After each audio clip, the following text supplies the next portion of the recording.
आपल्या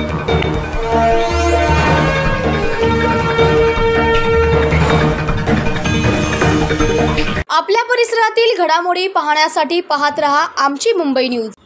सध्या मराठा आरक्षणाचा जो प्रश्न होता तो बहुतेक सोडण्याचं काम मुख्यमंत्री एकनाथ शिंदे साहेबांनी केलेलं आहे।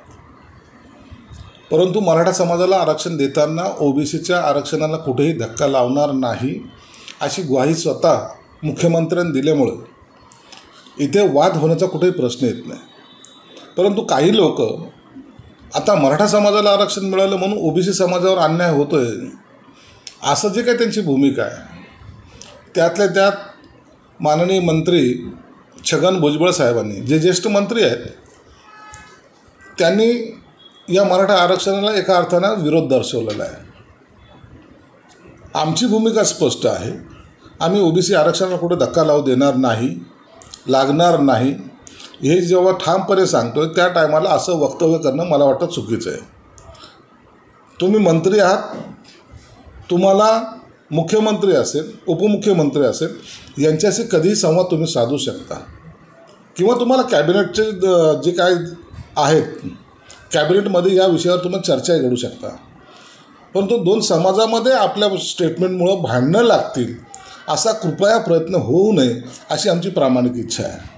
मग त्यासाठी जर तुम्हाला कोणी काढावं किंवा राजीनामा देईल हा तुमचा वैयक्तिक निर्णय आहे, तो निर्णय त्यांनी घ्यायला ते कुणाचे बांधील नाही, ते त्यांचा निर्णय स्वतंत्र घेऊ शकतात। परंतु असं स्टेटमेंट दिल्यामुळं सरकारमध्ये दोन मतप्रवाह आहेत असं जी काही बाहेर चर्चा चालू ही योग्य नाही आहे। म्हणून मी आपल्या माध्यमातून सुद्धा त्यांना सांगणार आहे की तुम्हाला कॅबिनेटमध्ये तुम्ही चर्चा करा, तुम्ही सरकारमध्ये आहात, तुम्ही मुख्यमंत्री उपमुख्यमंत्र्यांशी चर्चा करा आणि मग तुमचा तो निर्णय प्रेस किंवा इतर माध्यमातून द्यावा। सरकारनेच काढलेल्या निर्णयाला सरकारमधलेच काही मंत्री विरोध करताना दिसत आहेत। काही दिवसापूर्वी नारायण राणे यांनी सुद्धा एक वक्तव्य केलं की स्वाभिमानी मराठा कुणबी प्रमाणपत्र घेणार नाही। तर त्यांचा प्रश्न आहे, कुणबी प्रमाणपत्र कोणी घ्यावं हे ठरवणारे आम्ही नाहीतच ना। ज्यांना वाटतं की आपल्याला कुणबी प्रमाणपत्र मिळाल्यामुळं ओबीसीच्या असलेल्या त्या पद्धतीच्या असलेल्या सगळ्या सुविधा मिळतील तर त्यांना आवश्यकता आहे त्यांनी घ्याव्यात।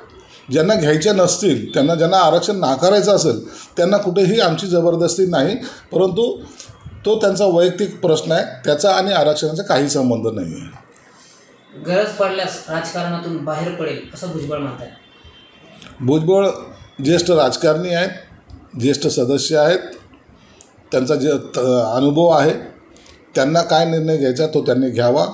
परंतु विनंती एवढीच राहील की सरकारमध्ये असताना बाहेर स्टेटमेंट करण्यापेक्षा तुम्हाला जो प्लॅटफॉर्म उपलब्ध आहे त्यावर बोललं तर ते योग्य होईल।